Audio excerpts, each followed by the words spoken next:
中美台湾这三方接下来会有一个什么样的观瞻呢？你给我们台湾的朋友一点建议啊。首先呢，台湾无法成为一方。看到一个特别逗的新闻，岛内行政机关岛上的人口组成的时候，把汉族给删掉了，我觉得简直是莫名其妙。瑞士中美高层会谈，中美双方拉到10%，宣告中国赢。也就是说，我们现在见证的是雅尔塔体系之后以美国为首的帝国主义往下面迈了一大步，这个压力就给到清德宗了，率先谈判，结果谈出了一个30多，对不对？老实讲，我有一个不乐观，他可能会在岛内进行更疯狂的一些举措，包含猎杀陆配，甚至猎杀外省人后代，再来猎杀客家人，谁知道呢？不知道他到底想干嘛。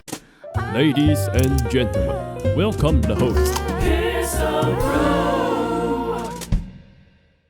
欢迎收看今天呢这一期非常特别的历史跟 Talk。今天呢来到我们这个直播间的大来宾呢，大家上次看到他呢，可能是出现在我的 Vlog 啊，那人也长得非常的英俊啊，我自叹不如。我们来欢迎呢王骁。大家好，我是陪你一起看世界的王骁。骁哥呢，上次我们见面之后，我们就一直保持着很密切的联系啊。虽然都忙啊，但是呢，看到骁哥的气色啊，非常的好啊。刚才开录之前还看到骁哥的太太可荣啊，我就看到他，我就想到，哎呀，该来去上海滩溜溜了。对，你上次来的时候天太冷了，其实现在才是春天上海最好的时候。最近因为台湾是半着嘛，所以看起来这个大概秋天去，不过总比冬天去还来得好啊。那是。那我们首先当然这个很多我们的观众朋友可能不见得认识王骁是谁啊。OK， 好，各位观众朋友们，大家好。我呢是在这个各个平台上，我从18年就开始做视频了。我最开始就是一个国际新闻的编辑，然后我在大学的时候是在那个本科就是历史系跟国际关系系这两个，我是读了2个本科。然后呢，16年毕业就回国，到了那个上海去观察者网，就在做这个国际新闻，刚好赶上美国大选嘛，所以我觉得我这个事业的这个起起伏伏啊，跟这个特朗普的老人家也是很有关系啊。对，然后18年呢，我们开始做视频，因为那个时候像在大陆的话，这种就是说一个主讲在前面给大家解释和介绍国际新闻它背后的事发原因的节目，其实是相对来说比较少的，所以我们相当于在做一个新闻尝试。所以当时我们有一个想法，就叫做突发新闻不是突然发生的。那么很多人其实平时看新闻的话，你看那些新闻频道，他只会跟你说哪里发生了什么事情，哪儿的什么政府倒台了呀，哪儿有什么这个大游行啊，哪儿块打仗了呀，等等等等。那到底是因为什么原因？每一个事情它背后肯定是有它自己的这个什么历史啊、政治啊、文化呀、经济啊等等等等原因。所以我们就来给大家介绍这个东西，然后慢慢做。然后21年之后呢，我们开始去弄了自己的这个工作室，然后一直做到现在，就这样子。然后在23年年末的时候，我自己又去了那个伦敦大学亚非学院读了一个非洲研究，因为呢，我对于现在这个中国大陆我们推动的这个叫做“一带一路”的这个项目，国际项目，我非常感兴趣。然后“一带一路”的沿线国家呢，其实就是大量的这种南方国家，尤其是我对非洲这个地方非常非常感兴趣。然后现在大陆在非洲有许许多多的项目，尤其是在东非，所以我就选了这样的一个非洲研究，然后另外还学了一个叫做那个斯瓦希里语这样的一个。所以今天呢也是非常荣幸啊，我感觉自己是有点那种什么时空穿越的这种感觉。为什么呢？因为我其实从小我爸就喜欢看新闻，然后呢大陆那个时候播这个台湾地区的新闻的话呢，是播的最多的是那个凤凰卫视，我就跟我爸一块儿看那个凤凰卫视。但那个时候还是就是陈水扁到马英九时期，是我看台湾新闻看的最多的时候，因为新鲜嘛，就是没看过这么玩的，像陈水扁对这全武行啊什么的这种，然后互相吵架呀、上街啊啥的，所以也非常有意思。而那个时候小的时候，大家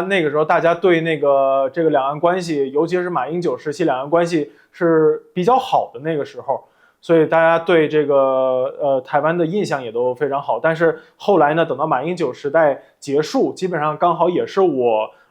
读书到中段，然后那个快到结束的这么一个时候。所以呢，后来慢慢也就看得少了，因为后来这个随着大陆的这个国力崛起，然后加上这个中美之间的这种越来越变化诡谲，所以关注的更多的是中美之间的议题，或者等等其他的这样的事情，然后呢，对于台湾的关注就越来越少了。但是今天，觉得很有意思，因为这一下子感觉，好像跟这个小的时候关注的那种，你说口音也好吧，或者说这个地区也好吧，怎么着的，产生了一个连接。这个因为我上一次去找王骁的时候，事实上纯粹是因为王骁，我真的是冲着王骁去，因为我看了他好几年了，我就想要认识王骁。那可是一直没有什么管道嘛。那刚好呢，这个王骁的老同事啊，现在在某大学执教，然后就说，跟他们搞一个论坛吧，然后透过人层层关系啊，两岸差100多公里，要不搞得像以前古代飞鸽传书一样，他 pass 他 pass 到一个我很信任的教授啊。那这个教授呢，他之前也在高师府服务过嘛。那大家也知道，我跟韩国瑜当时这个团队是有比较密切联系，但就叫到这种信任值。那 OK， 我确定这是一个安全的，因为大家也知道，现在台湾这边民进党政府查的很紧啊，这个现在连妈祖都要，这个白沙屯妈祖都被卷入这个共谍事件了，这个中共渗透事件啊，非常难搞啊。但是呢，这挡不住我对我这个想跟王骁来这个奔现一下，这样讲一讲，好像等一下搞不好骁哥的太太要跳出来了。但不管怎么样，上次去真的很开心哦。那我想在上海的这个街头，第一次去上海嘛，然后有很多的交流。我想很多人看过我们的 vlog 啊，所以我想大家很期待什么时候跟骁哥来一场连线。其实我们早谈了，我们在上海我就谈了，但是这时间的回来之后呢，是确实蛮忙的，再加上我们频道最近你忙，对，不单单是你忙，确实这个世界变化太快了。对，所以那次其实大家聊得蛮开心的，但一直想要做一个这个连线啊。那后来我就想到，因为王骁是海南岛人啊，我是台湾岛人啊，所以我们叫岛连线啊，我们就把这个固守东南沿海啊，就连起来了。所以今天呢，终于有这个机会啊，把我们这个给开出来。当然。我想骁哥在国际上面他是非常一力专注的啊，而且骁哥过去在美国留学很多年嘛，所以呢对这个美国还有这个整个中美大局势啊，就比较深的感悟。所以我想我们这一期啊，大概会围绕这样的一个这个主题的核心呢，我们来讨论一下。对，我也是希望聊一点，然后能够给我们这个大陆我们这边的这个观众带来一些年轻的这一代的角度来，我也是希望能够听到一些声音。对，我想我们的视角会非常不一样，因为有很大的一个经历的不同啦。因为我觉得咱俩聊啊，最好的一点是什么？咱俩没有什么，就是一没有官职，二没有什么党职，三也没有什么那种教授的头衔在身上，所以说我们也不对什么机构需要负责，我们就反正瞎聊真的这样子我聊起来没什么压力啊。然后而且我觉得有世代不一样，因为老实讲就是现在立主在两岸的一些事务关系上的大部分的两岸的不管是官员或者是政治人物的话，基本至少都50、60了吧。他们所经历的世代，他们看到的视角，跟我这一代，还有其实像是因为骁哥也开个小公司，有个团队嘛那我也有一个小公司，一个团队。那当然我们的这些助理啊，或者是工作人员，大部分呢，这公司的同事都是很年轻的。那所以我们也可以就是透过再观察他们他们可能又是更年轻的刚毕业的，或者像我们公司的这个工读生，他可能都还没毕业都还在大学里面那他们怎么去思考这个？我觉得这也是一个很好的一个世代的观察点的问题。我想这个是打破这几年，尤其民进党主政之下，两岸不是很开心的部分。其实我们对民进党不满的年轻人的声音是被压制的。所以我最后来这个请教一下骁哥，中国的整个崛起的形势，还有整个气势其实我相信巴铁这事情很大影响是社会舆论对于政府的相信指数，对军队的信任指数是明显提升嘛？还有就是大大提升。大大提升。好，等一下你帮我补充你观察到的。那另外一个就是这个出海整个的信心，还有一个形势，已经不是你做不做问题，而是它就是往这个方向在打。那当然中国是已经出海了，只是台湾就是卡在出海那个点上嘛。那到底是绕过呢，往后处理呢，还是说可能就提前处理，或者是怎么样？你的观察呢？这我们就是闲聊了这个也不要太严肃。我觉得台湾问题一直以来呢，因为你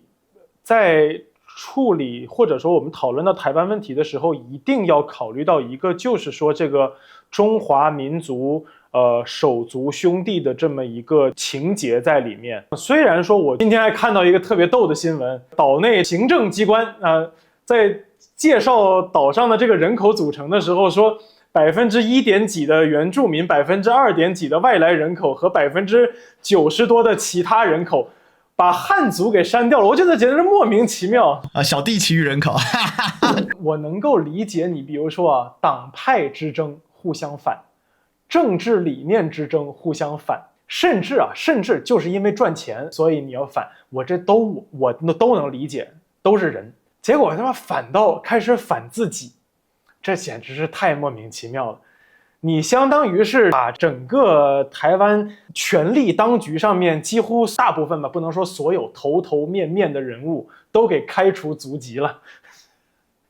我感觉简直莫名其妙，但是你不能去这样子想象自己。就是我也是希望在跟那个各位观众去分享的一个观点，就是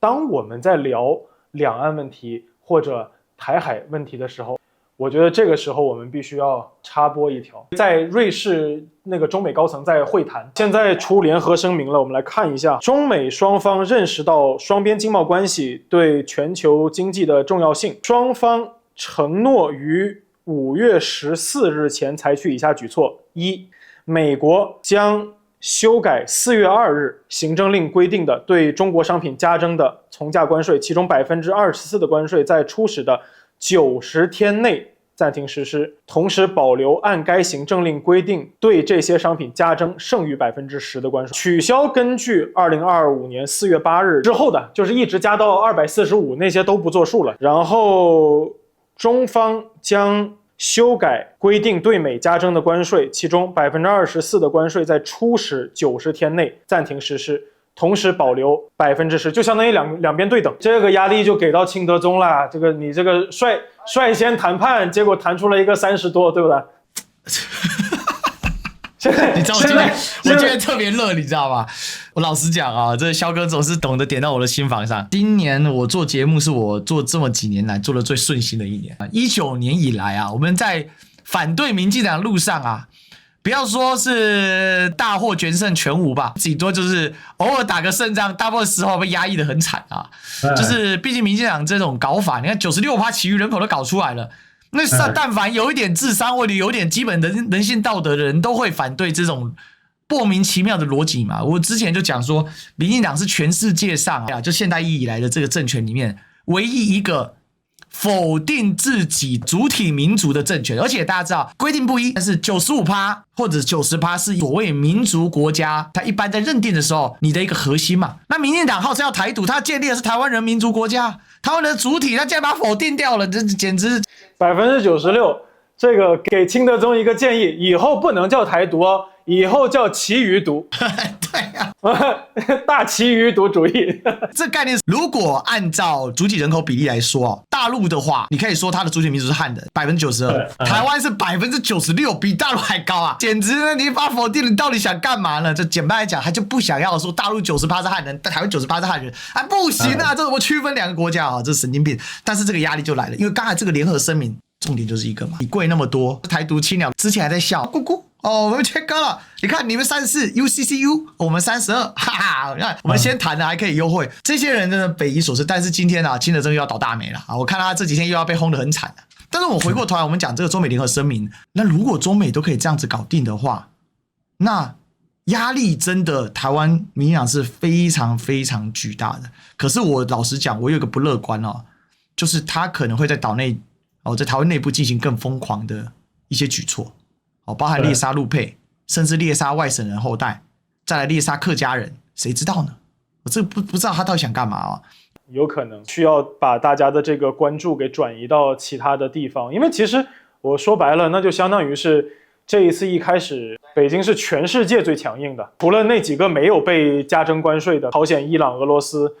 北京最强硬。比布鲁塞尔还要强硬，但是呢，欧洲这个一直以来就有这么一个拆墙的伦敦，前几天下跪了。但是事实就证明了，你不能够被这个特朗普给bully啊，特朗普就是一个 bully 啊，那就是看你好欺负，他就使劲的欺负你啊。如果说现在有了北京的这个做法，才有了告诉大家你应该去。站直你的身板，这个世界不一样了。美国没有那么牛，不是他说什么就一定要怎么样的。如果今天中国可以干这个事情的话，那么大家都可以说白了，秦失其路，天下人共逐之。现在相当于就全部都又拉回10%了，但是而且你给我加这10%，我也要给你加10%，不存在之前我说我不给你加，然后你突然给我加这10%，就是对等。就是你给我什么我就给你什么，看谁比谁能熬。而美国这边或者是华府那边，他其实熬不住，因为他的代价是什么？他的代价是老百姓，而且是他最稳定的那个基本盘的物价，日常生活可能会受到冲击。而大陆这边是我们的一些出口厂商可能会受到冲击，但是我们从18年开始就一直在找除了美国之外的代替市场，我们不断的去发展这些代替市场。所以说大陆方面并不是说我会被你出其不意，而是我一旦认识到你有可能给我带来不稳定，那么我一定要提前做准备。对，这是很重要的。我说实话，2018年的时候，当时的舆论氛围非常非常差，大家要么就是说贵打不赢，打不起，肯定输，然后我们前面40年改革开放的成果一定是灰飞烟灭，等等等等，各种各样的压力非常大。然后呢，那个时候这个境外的整个势力向境内去输送的那种话语和这种话语弹药等等等等，又是什么企业又说什么对那个政府施压，就是说什么哎你这个你看外国外资都要跑了，然后那个营商环境差，你对我们都不好，等等等等，各种各样。当时整个社会舆论压力非常大，尤其是开始办中兴办华为这两个之后，那个芯片，哇，大家就觉得好像是不是我们被盖了一层帽子，就是我们是不是突不出去了。结果后面18年到这次25年，这中间7年一直在做，不管是一带一路出海，然后各种本币互换也好，国际组织也好，然后呢产业升级也好，等等等等。这一次4月2号全球加征关税的政策一出来，其实大陆的舆论没有那么害怕，很多人都是看乐子，就是哎呦这个慈禧太后啊像11国宣战。对，当时大家其实没有那么害怕，甚至很多做外贸的人直接就说那不做了就不做了，不可能跟你跪的。他是这样的一个态度，完全不一样，就是这个精气神是不一样的。所以你人不存在你跪完了之后你去给自己着不。我说难听一点啊，你如果当了龟公，你就别想当一个顶天立地的，对吧？你一定是要自强不息。所以台湾之前对美国的顺差是，我记得是600多亿美元吧，差不多。对，被加了30%多，结果之后台积电就说要走。我觉得台积电这个事儿其实一直都是台湾人怎么说？你说是一个心窝上的一个东西啊，还是说一块心病啊？我当时在看这个新闻的时候，我当时其实非常纳闷，因为台积电对于台湾的这个整个经济体的贡献和支柱程度来讲，我认为应该是非常非常高的，非常高。你政府怎么能够接受它这么轻松的跑掉？而且如果说你看我们之前在看一些街访的时候，很多人在街访说，哎，你觉得两岸会开战吗？然后呢，美国会来保护我们吗？很多这个台湾的这个老百姓，他在回答的时候，他说他认为美国会保护台湾，原因是说台积电在这里。那你们台积电跑了，那你下面怎么办啊？那你的这个自信去哪里啊？所以这个，我觉得其实挺诡异的。所以我也是想听你这个分析分析，这怎么能让台积电跑了呢？我想这个分很多个层次啦，就是说民进党政府他是觉得，如果今天他要继续维持他这个残破残缺的统治，他必须要有人来支撑。当一个政权走向这个角度的时候，这个政权就已经脱离了基本。但是因为惯性嘛，政治它是有惯性的，他长年以来培养的台湾人民站起来，就台湾人要站起来啊！台湾人的台湾哦，台湾人的台湾啊！来台湾人当家做主好不好？台湾人当家做主好不好？简单讲，就是说这个惯性的维持，让他有一群铁粉，而这群铁粉呢，他有一直延续，因为民进党很重视社群的经营嘛，所以他可以拱住他那一群很热切想投票的。那在具体的投票到10成上面的时候，以7成左右投票率，大概他就是维持在4成左右的一个出现率。那这个不足以他赢得大选，但是只要分裂投票，他就会赢嘛。所以赖清德去年度大选会获胜。他事实上，他最后创造了一个3重少数嘛，一个是在大选中少数。什么领导人的位置是个少数是什么意思？就说他不是绝对过半，他是相对多数，他只有4成。国民党跟民众党加起来得了6成，而且这个4成是很丢脸的。为什么？因为上次获得4成就是在陈水扁阿扁2000年大选的时候39%多，所以几乎就退回到24年前。第二个是党内少数，他系出新潮流系嘛，但他跟新潮流系的北流也不太合，所以他后来把北流的老大叫郑文灿，我们的前桃园市长啊，叫另一称叫大阿哥，因为他非常受蔡英文喜欢，蔡英文都叫他胖周瑜啊。那结果他把他抓去关了，好，又后来放出来了嘛，但政治上已经死亡了。第三个是在立法院啊，就是立法机构里面也是少数。这种3重少数的情况之下呢，但是他却是可以当选。那他靠什么？就是铁粉。那这个铁粉呢，他会不会吃进一天？有可能，他会不会削弱性？有可能，但不会这么快。那接下来赖清德面的一个问题就是，那我在这样的状况之下，我是寻求朝野和解呢，走向全民的领导呢，好，走向我们叫做全民总统嘛，走向像马英九一样，还是呢，选择斗争到底呢？他选择第2条斗争到底。但斗争到底，你要有底气啊！你光靠那些青鸟在那边胡蹦乱跳，你靠那个八囧啊，像黑熊这个沈伯洋这种，我们台湾的一个立委啊，那他就是这个人脑袋有点问题啊，这个非常的拿了美国 USAID 很多钱啊，这都挖出来，这都实际啊，他自己承认的。OK， 那不这把惨了吗？断粮了。哎，对，就断粮了。所以在黑熊最近也只能靠政府了嘛。所以他的状况是这样，他斗争他有底气，那底气是什么？就是美国，而他的首席智囊就是沈伯洋黑熊，因为沈伯洋办了一个黑熊学院，可是你对接都是美国的民主党建制人物或者是共和党建制人物，你没有对接到 MAGA 派啊。你如果看萧哥的节目就知道 MAGA 派过去4年在做什么。川普在干嘛？杀建制派，砍啊又砍啊又砍啊！共和党的大家族都被赶出去了，布希滚蛋，钱尼滚蛋。可是他在这样子连接不上 MAGA 派怎么办呢？只好跪得更用力，那只好奉献所有家底，只为了巩固住在台湾内部的一个斗争的底气。因为我们知道，在第一岛链这些被美国所深度影响，我们不要说直接控制，因为老实讲，大陆网友看国际政治的时候很喜欢简化，其实台湾网友有这个问题，就是说很多网友喜欢简化看待国际政治的复杂程度，喜欢把国家或地区给人格化。对对，但其实它的控制都是间接的，但是尽管是间接的，在没有美国支持的情况之下，你要成事不容易，所以以学会败了吧？以学会就是没有美国支持嘛。那小马可是其实也有这样的一个问题嘛，就是他自己专断独行，可是你一时得了风，你却不能得了雨啊。台湾其实赖清德也是这样，所以你看到以学会的败亡，我觉得他是更慌的哦，他自己都忍不住以学会见，那时候那个脸就是想要起来了那个感觉，但是现在以学会败亡了，那怎么办呢？那他只好加倍送，看到马可仕也没有成功，只好加倍送。所以我觉得他送就是会送的最后，他会是有史以来最卖台的总统，就最卖台的台湾领导人，绝对是因为对他来讲，维持政权的合法性的斗争底气，除了民进党的惯性的那些青鸟之外，就是必须引入美国爸爸这个力量。可是问题是 MAGA 又不同于传统建制派，建制派你送他1分，他至少还你个半分体面，他都愿意。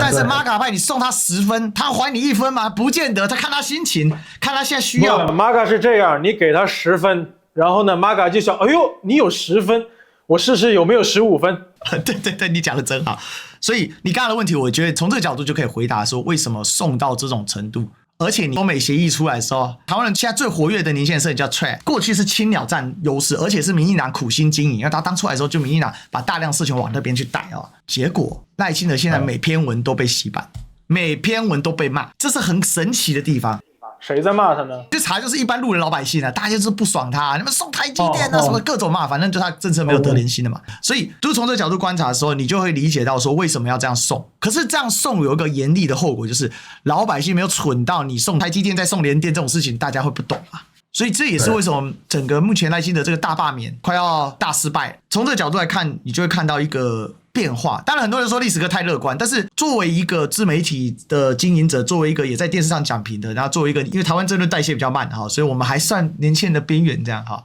那还有我们自己公司都是年轻人，从他们角度来看，那个风哦，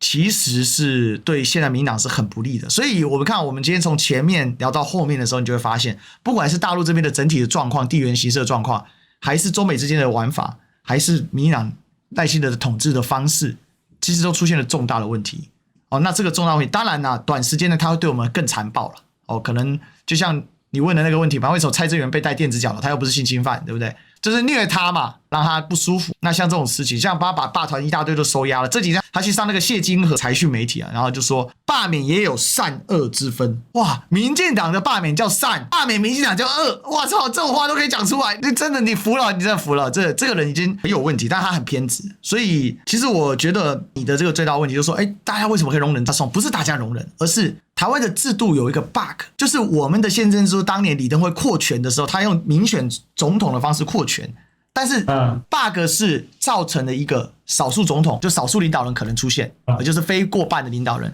第二个就是总统，也就是领导人呢，事实上是有权无责，而行政院，也就是我们行政最高机构，是有责无权。这个我知道。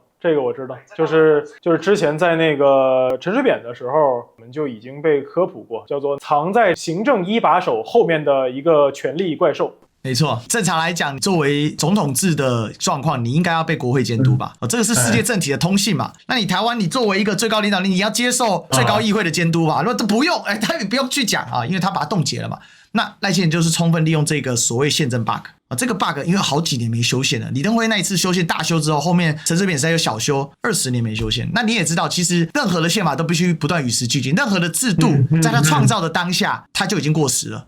因为所有制度是一种急救章嘛，所以我们从这样很现实角度来看的时候，我们其实现在就面临这样的一个制度的切裂。所以很多人说啊，赖清德你们自己选出来的啊，雪崩之下没有一片雪花是无辜，不是啊，我们被制度卡死了，我们要修宪非常难呐，我们要2/3的立法委员同意啊，还要经过了全台湾的人民公投一半的选民要走出来，台湾现在的合法选民将近2000万啊，要将近1000万人走出来，我的天啊！这怎么选总统大选都没这么多人出来投票，所以回过头来我想 echo 一下，为什么我跟肖哥一直保持着很好的一个联系？因为我觉得我们这一代有一个使命啊，就是说上一代的恩恩怨怨哦，有很多历史的纠葛。那虽然我是学历史，我很重视这些，但是更重要的是，其实老实讲，两岸年轻人没有多大的仇恨，大家是可以坐下来好好聊很多事情，而且有很多的观点，也许不一定有些一样，有些不一样，但是可以好好的交流的。可是当出现赖清德这种东西的时候，对，我都用东西形容他了，所以你有时候蛮感叹的，你知道吗？就说那不能像肖哥跟我说啥失去啊，我说天哪，我可能得搞到8月之后才去了。对，这纯粹去找王骁唠嗑瓜子行吧？我其实肖哥也很想来，但是不给来嘛，就是这样嘛。我觉得应该比较难。我之前是应该查了一下，就是如我想去旅游的话，我按个人身份的话，应该是做不到的。对，这就是现在的问题，所以除非是从第三地，就假设我现在又出国去读书，然后在那边再申请手续，可能可以，但是我没有执行过，所以我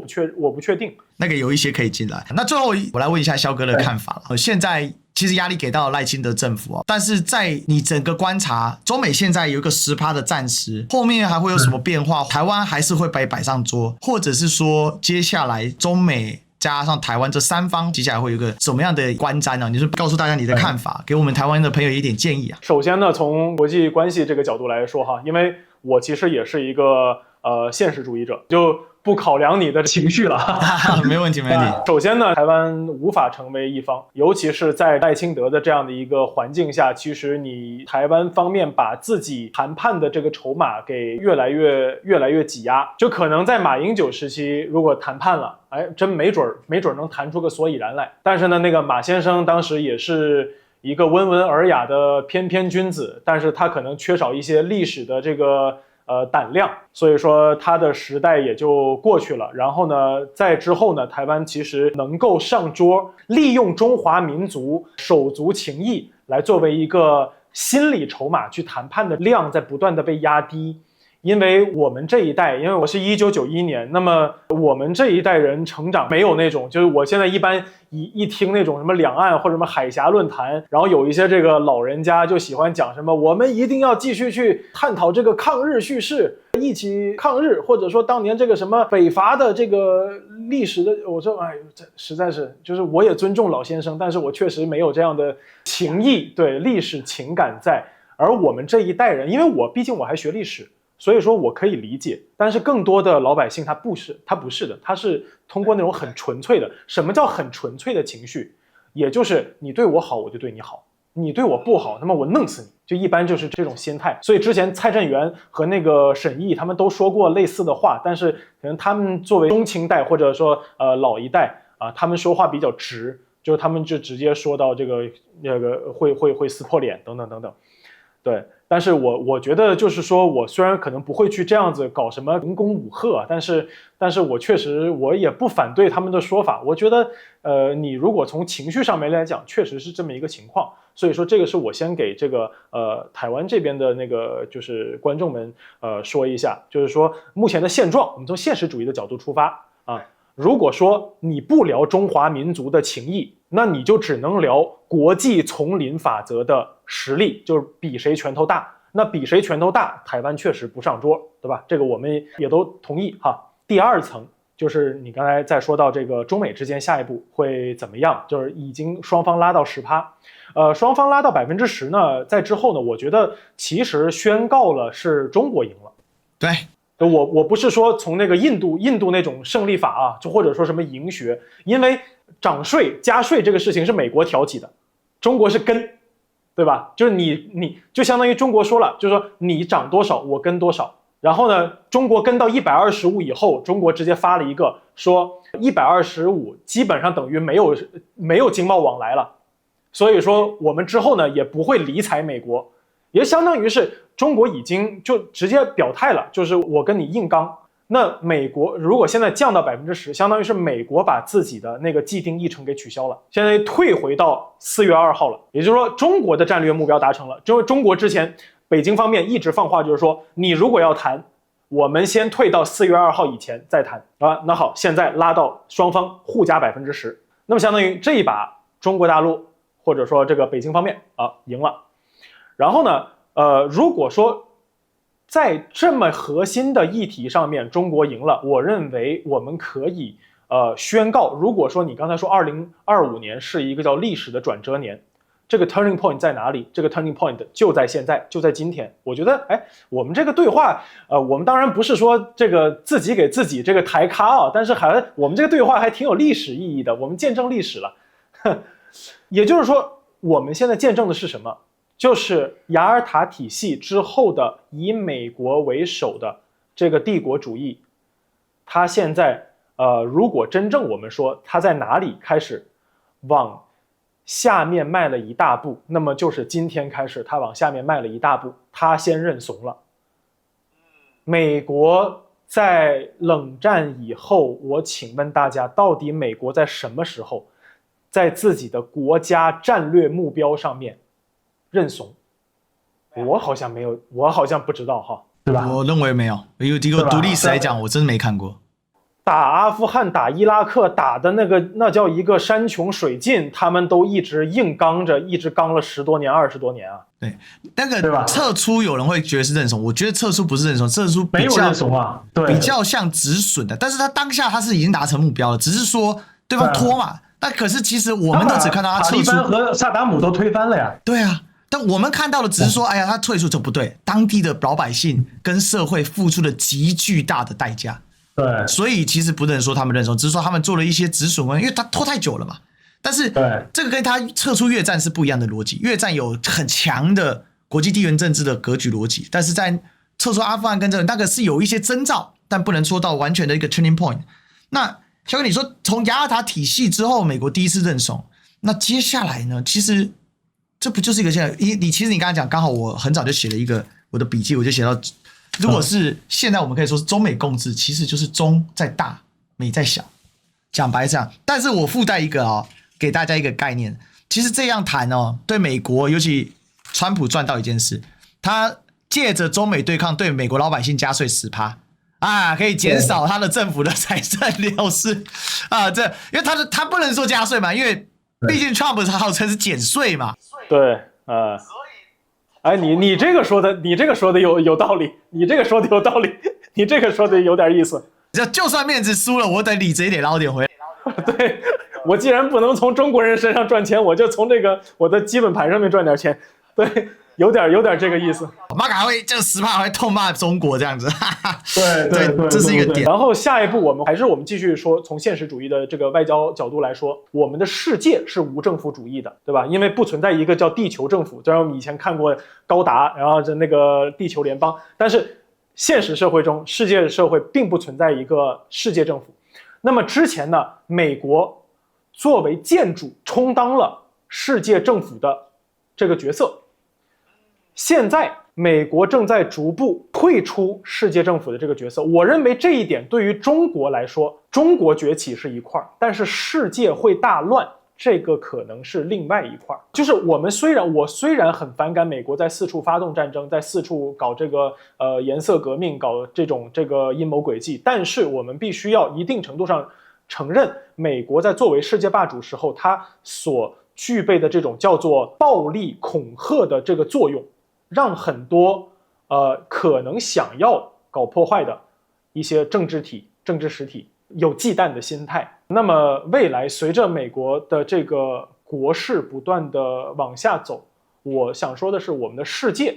会迎来一个叫做，因为世界的历史嘛，我们也都是读历史的，会是一个治乱循环的一个过程。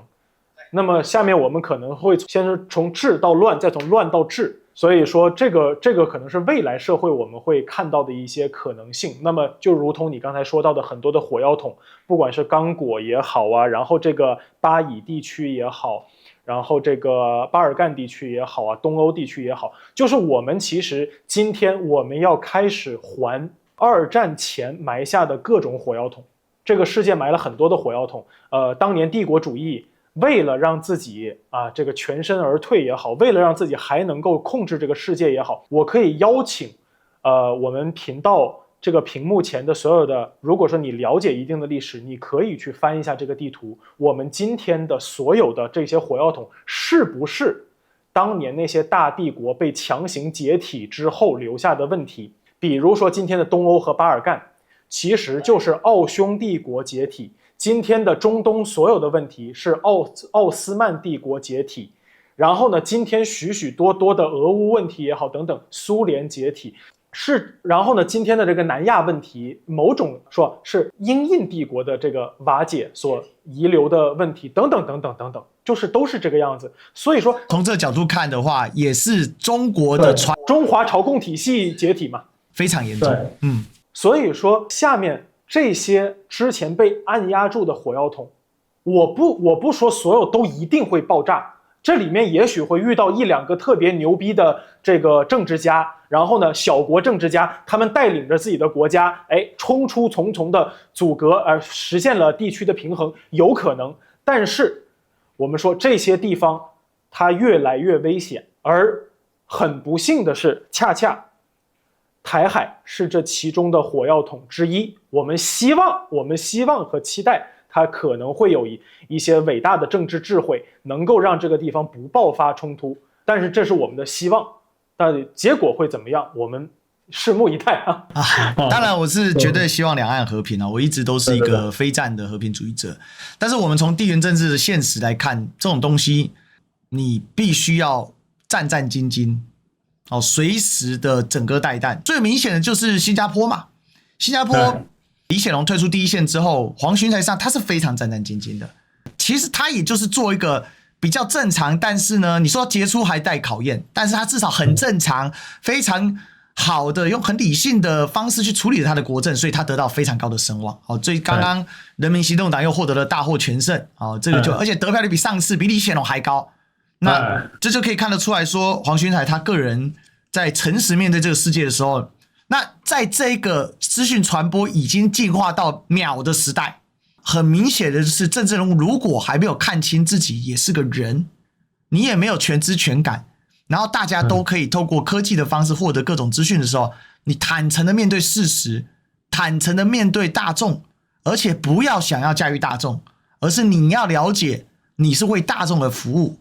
你是为群体而服务，你不要把自己放得这么的大，那自然而然就获得很高的声望。这里面站在最极端的不就是赖清德吗？他自以为他是神啊，他是赖神啊，他觉得他可以掌控全台湾啊，他觉得他可以用 40% 的少数去碾压全台湾 60% 的民意啊，他觉得把柯文哲关起来，把国民党很多主委关起来，把党部抄了，他就可以控制世界，所以这是一个很大的代表。那还有这个体制上的差异，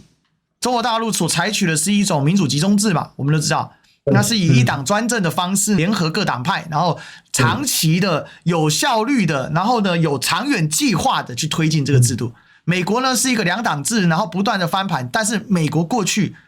它不仅是退出了世界建筑的这个角色，事实上过去他们的政府，如果你两党政治某种程度也是一种无序啊，它是利用两党的恐怖平衡形成的一种暴力平衡，这些也被打破了嘛，只有愈加暴力。这个其实也是马卡派出现之后打破了传统共和党、民主党建制派的一个结果，所以美国是从内到外都在退。从这个角度来看，确实我非常同意刚才肖哥的结论，世界会更乱。但是我认为大战没有，从印巴就知道，大战碍于核弹这件事，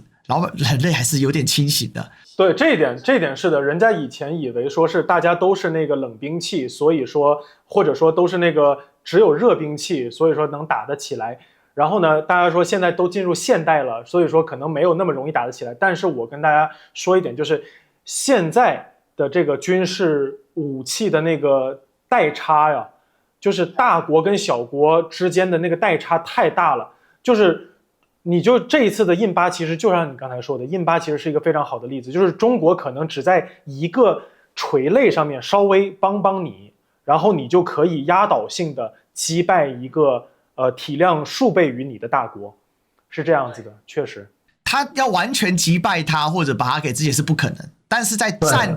战略形势上让他受挫，然后进而说避免事态扩大，伤及到自己，伤筋错骨，所以他就会进行一定程度的妥协。这是接下来未来从25年之后，也就是21世纪进入了中叶这个过程当中，它有一个本质性的变化。所以我说大战没有，但小中型的战争会加剧剧烈，区域的冲突会增加。其实就像刚刚我们讲到没有讲完的第5火药兔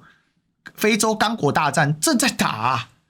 卢安达这也是一个小解放军啊，那他透过一个他现代化的体系的整合，在非洲大区就打出了无敌的这个气势了。对，这么小一个国家去打隔壁一个刚果，结果他把他打趴了，把这个南北几乎省占领了，一个完全不出产这个坦的国家，结果现在变世界坦出口重要国家，从隔壁挖过来的，这匪夷所思。但是你从这样的一个世界格局的脉络，你就会看到一个很有趣的一个现象，就是说世界正在重整，而这个重整的秩序是帝国主义的结构在退行。美国其实就是最后一波帝国主义。我常讲15世纪开始，西普是第一波帝国主义，荷兰是第 1.5 波，英法是第2波，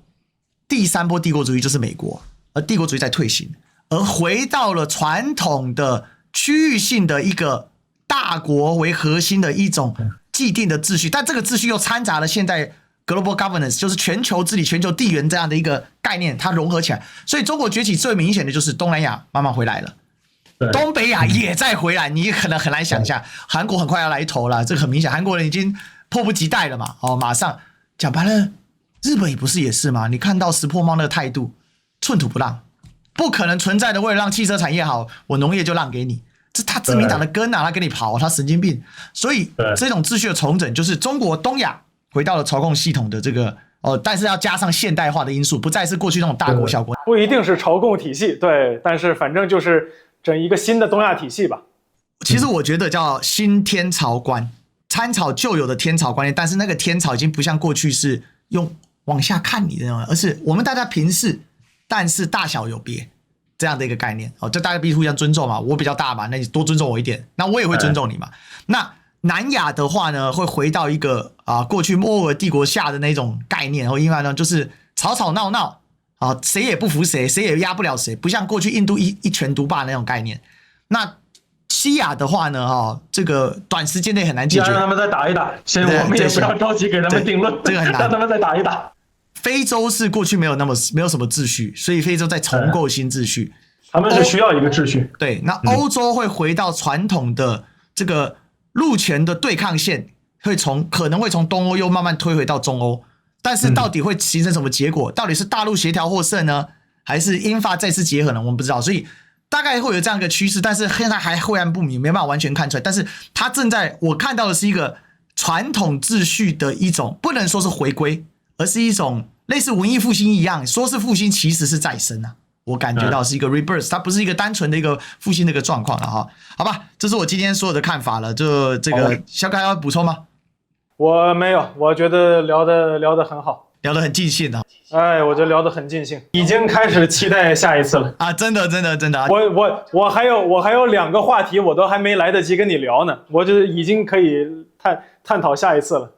好吧，大家期待我们的这个岛连线继续来联手啦啊！那这个系列呢，希望大家也多多关注、按赞、分享，然后觉得可以的话呢，在 B 站多投币啊，在 YouTube 要多抖内啊，然后加入我们会员。那现在肖哥也有自己的 YouTube 频道啊，那我们也会把他的 YouTube 频道呢放在我们的影片说明栏啊。那另外我们 B 站我们会采取联合发表的形式，然后呢，我们可能会有不同的版本的呈现，然后到时候具体看具体怎么做。但如果这个合作形式固定下来的话，那大家就有福了。我们岛连线第一集播出大成功，再次谢谢肖哥啊，那也谢谢大家。好，历史哥，我们下次再见。赵宇军，下次再见，拜拜。好，拜拜。